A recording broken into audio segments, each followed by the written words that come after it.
உலக மக்கள் எல்லோருக்கும் வணக்கம். குரு ஜோதிடம் மூலியமாக நான் உங்கள் ஜி கோபால் பேசுகிறேன். இன்னைக்கு நம்ம ஜூன் மாத பலன்களை பத்தி பேச போறோம். இந்த ஜூன் மாத பலன்களாகப்பட்டது கடக ராசிக்காரர்களுக்கு எப்படி இருக்கும், அது போக கடக ராசிக்கு இந்த மாத கிரக அடைவுகள்.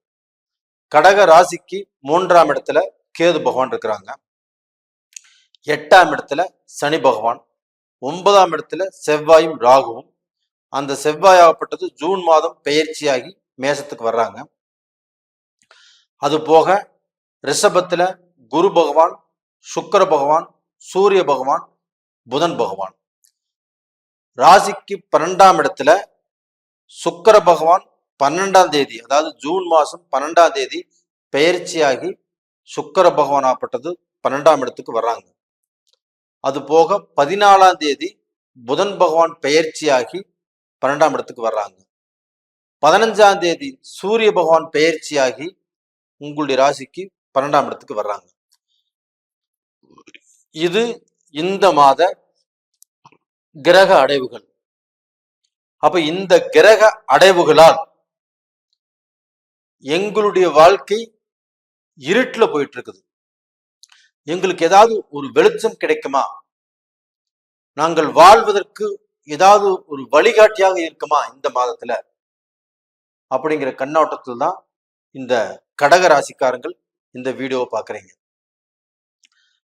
கடக ராசிக்காரர்களே, உங்களுக்கு இந்த மாதத்தில் நான் சொல்லக்கூடிய பலன் என்னன்னா, உங்களுக்கு 11ஆம் இடத்தில் லாபஸ்தானத்தில் குருவோடு மற்ற 3 கிரகங்களும் இணைந்திருப்பது யோகம். குருவை விட அந்த இடத்துல சுக்கிரன் ஆட்சி, சுக்கிரனோடு சூரியன் இணைஞ்சிருக்கிறாங்க, சூரியனோடு புதன் இணைஞ்சிருக்கிறாங்க. இந்த 3 கிரகங்களும் அங்க ரொம்ப ஸ்ட்ராங்கா இருக்கிறாங்க. அதுவோடு புதனும் இருக்கிறாங்க, குருவும் இருக்கிறாங்க. அப்ப இது எந்த இடம்? 11ஆம் இடம். 11ஆம் இடம் என்பது லாபஸ்தானம்.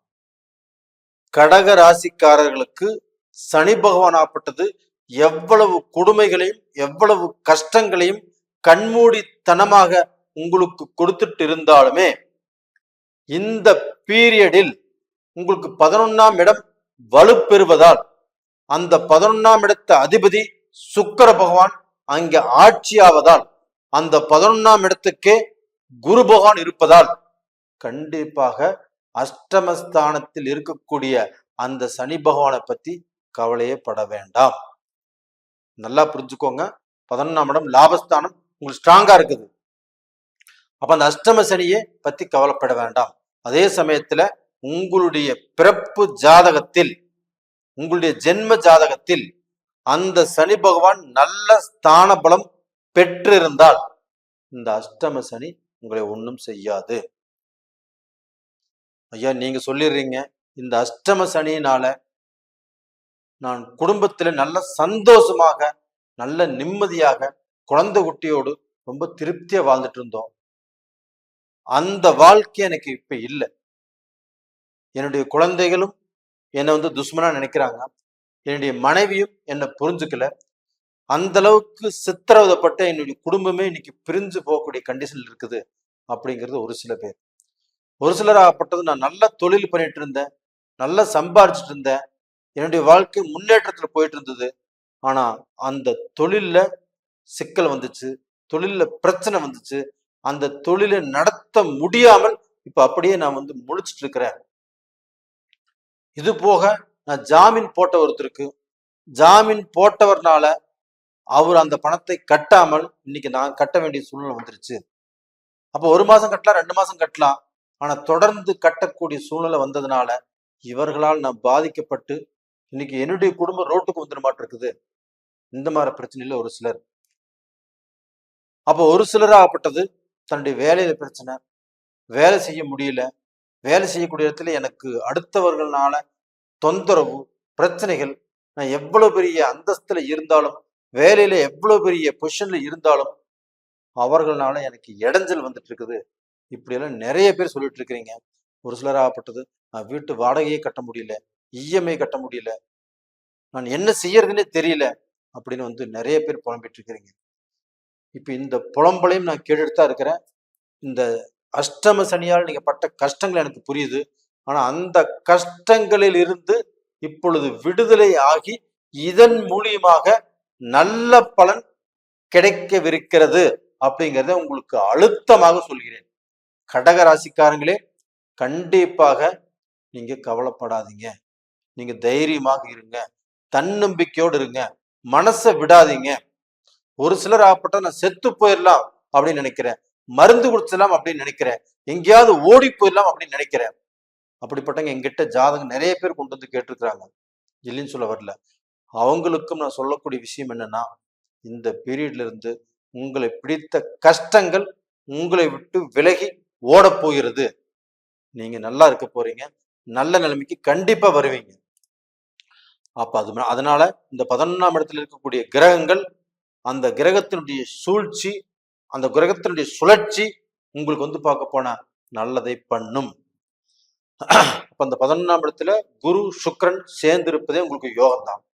அப்ப அந்த குரு பகவானாப்பட்டது உங்களுடைய ராசிக்கு 3ஆம் இடத்தை பார்க்கறாங்க. அந்த 3ஆம் இடத்துல யார் இருக்கிறாங்க? கேது பகவான் இருக்கிறாங்க.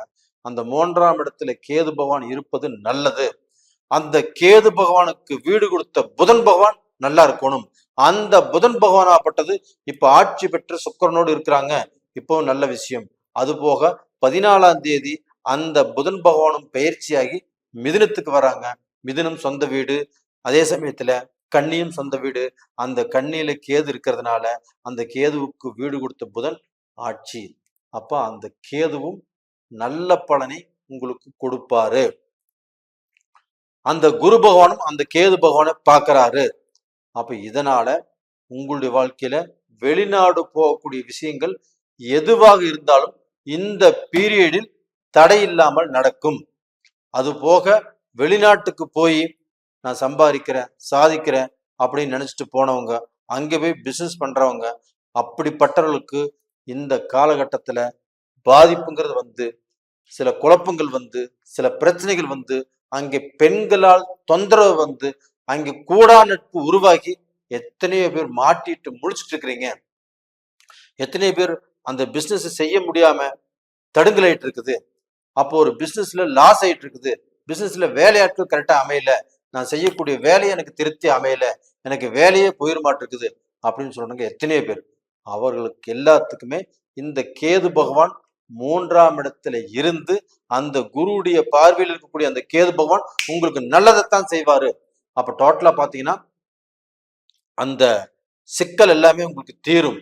வேலையில, சொந்த தொழில்ல, ரெண்டாவது பெண்களால் வந்த பிரச்சனைகள், உங்க கூட நட்பு, இதனால வந்த பிரச்சனைகள் எல்லாமே தீரும்.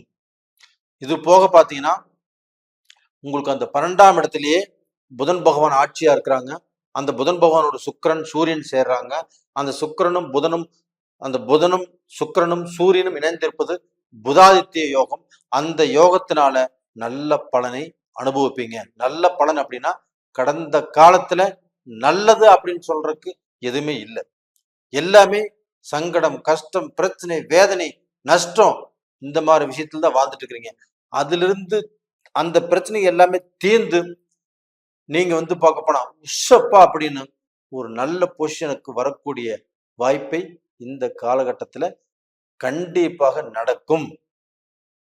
இது போக பாத்தீங்கன்னா அந்த செவ்வாய் பகவான் ஆப்பட்டது மிதுனத்திலிருந்து பயிற்சியாகி மேஷத்துக்கு வந்திருக்கிறாங்க. அப்ப அந்த செவ்வாய் பகவான் அப்படிங்கிறது 10ஆம் இடம். அப்ப அந்த 10ஆம் இடத்துல அந்த செவ்வாய் பகவான் ஆட்சியாக இருக்கிறதுனால, அந்த செவ்வாய் பகவானும் உங்களுக்கு நட்பு கிரகமாக இருக்கிறதுனால உங்களுக்கு வந்து தொழில்ல இருக்கக்கூடிய பிரச்சனைகள் கண்டிப்பாக தீரும். அப்போ வந்து நீங்க ஒரு வேலை செய்றீங்க, அந்த வேலையில பிரச்சனை, வேலையே செய்ய முடியல, தொந்தரவு, இந்த வேலை செய்யலாமா வேண்டாமான்னு நினைக்கிறீங்கன்னா அந்த வேலையை செய்வதற்குண்டான வாய்ப்பு கிடைக்கும். இல்லைன்னா ஒரு கம்பெனி விட்டு வேற கம்பெனிக்கு போறீங்க, அங்கே நம்மளுக்கு மாற்றங்கள் கிடைக்குமானா கண்டிப்பாக வேற கம்பெனிக்கு போகக்கூடிய வாய்ப்பும் உருவாகும். அங்கேயும் சில மாற்றங்கள் உருவாகும். ஒரு பிசினஸ் பண்றீங்க, ஒரு வியாபாரம் பண்றீங்க, இதுல வந்து ஒரு நல்ல திருப்தி இல்லை, ஒரு நல்ல முன்னேற்றம் இல்லைன்னா இந்த பீரியட்ல அங்கே செவ்வாய் ஆட்சி ஆனதுனால கண்டிப்பாக கிடைக்கும். இது போக உங்களுக்கு வந்து அந்த குரு பகவான் ஆப்பட்டது உங்களுடைய ராசிக்கு 11ஆம் இடத்துக்கு வந்திருக்கிறாங்க. அப்ப அந்த குரு பகவானால கண்டிப்பாக உங்களுடைய வாழ்க்கையில மாற்றங்கள் உருவாகும். கசப்பான அனுபவங்கள் முடிஞ்சு இனிமையான ஒரு நல்ல சந்தோஷமான நிகழ்ச்சிகள் குடும்பத்தில் நடக்கும். அப்ப குழந்தை பாக்கியம் கிடைக்கும். குடும்பத்தில் இருக்கக்கூடிய பிரச்சனைகள் தீரும். நீங்க நம்பி ஏமாந்திருந்தாலும் அதிலிருந்து ஒரு தெளிவு வரும். உங்க வாழ்க்கையில ஒரு மாற்றங்கள் உருவாகும். வாழ்க்கையில நான் வாழணும், சம்பாதிக்கணும், சாதிக்கணும் அப்படிங்கிற எண்ணங்கள் வரும். கண்டிப்பாக நல்லா இருப்பீங்க. அப்ப நேயர்களே, கடகராசியில் பிறந்த ஆண்கள் பெண்கள் எல்லாத்துக்குமே நல்ல நேரம் வந்தாச்சு. இதுல குறிப்பா பெண்களுக்கு ஒரு தைரியம் தன்னம்பிக்கை வரும். அதுவும் பெண்கள் ஆண்களால் கௌரவப்படுத்தப்படுவீர்கள். அதாவது விலையுறந்த பொருட்கள், எலக்ட்ரானிக்ஸ் பொருட்கள், அதே சமயத்துல கோல்டு, ஜுவல்லரி, இந்து சம்பந்த பொருட்கள் ஆகப்பட்டதை வாங்கக்கூடிய வாய்ப்புகள் உங்களுக்கு உருவாகும். கண்டிப்பாக நல்லா இருப்பீங்க. அதே சமயத்துல உங்களுக்கு இந்த சந்திராஷ்டம நாட்கள் அப்படின்னா 26 ஜூன் 26 நைட்டு 1 மணிலிருந்து ஜூன் 28 நைட்டு விடிய கால 4 மணி வரைக்கும் இந்த பீரியடு உங்களுக்கு சந்திராஷ்டமம். அப்ப இந்த சந்திராஷ்டமம் நாட்களில் நல்ல விஷயங்களை செய்ய வேண்டாம். அப்போ நீங்க முக்கியமான முடிவுகள் எடுப்பதை தவிர்த்து விடுங்கள். ஒரு பிசினஸ்ல இன்வெஸ்ட் பண்றதோ, ஒரு பிசினஸ் ஆரம்பிக்கிறதோ இதை தவிர்த்துருங்க. அது போக ஒரு நல்ல சைன் பண்றது, அது போக ஒரு கிரையம் பண்றது, ரிஜிஸ்ட்ரேஷன் பண்றது, இந்த மாதிரி விஷயத்தை எல்லாமே அவாய்ட் பண்ணிக்கோங்க. அப்படி அவாய்ட் பண்ணிக்கிறது உங்களுக்கு நல்ல விஷயம். நீங்க அந்த நாட்கள்ல கும்பிட வேண்டிய தெய்வம், அந்த நாட்கள்ல சந்திராஷ்டம் நாட்கள்ங்கிறது இல்லை, நீங்க இந்த ஜூன் மாதத்துல உங்களுக்கு வணங்க வேண்டிய கடவுள் அப்படி எதுன்னு கேட்டோம்னா விநாயகர். அந்த விநாயகர் பெருமாளை நீங்கள் திங்கட்கிழமை நாள்ல கும்பிட்டு வாங்க. கண்டிப்பா நல்லா இருப்பீங்க. நல்லது நடக்கும். நேயர்களே, இந்த பதிவு பிடிச்சிருக்குன்னு நினைக்கிறேன். பிடிச்சிருந்தா லைக் பண்ணுங்க, சப்ஸ்கிரைப் பண்ணுங்க, ஆல் அப்படிங்கிற பெல் பட்டனை ப்ரெஸ் பண்ணிக்கோங்க. உங்களுடைய ஜென்ம ஜாதகத்தில் நடக்கக்கூடிய தசாபுத்திகள் தான் உங்களுடைய வாழ்க்கையை நிர்ணயம் பண்ணும். அப்ப அந்த ஜென்ம ஜாதகத்தில் நடக்கக்கூடிய தசாபுத்திகள் உங்களுக்கு சாதகமா பாதகமா தெரிஞ்சுக்கோன்னா கீழே 2 நம்பர் கொடுத்துருக்குறோம். கான்டாக்ட் பண்ணுங்க, வாட்ஸ்அப் பண்ணுங்க. உங்களிடமிருந்து விடைபெறுவது உங்களின் ஜி கோபால். நன்றி, வணக்கம்.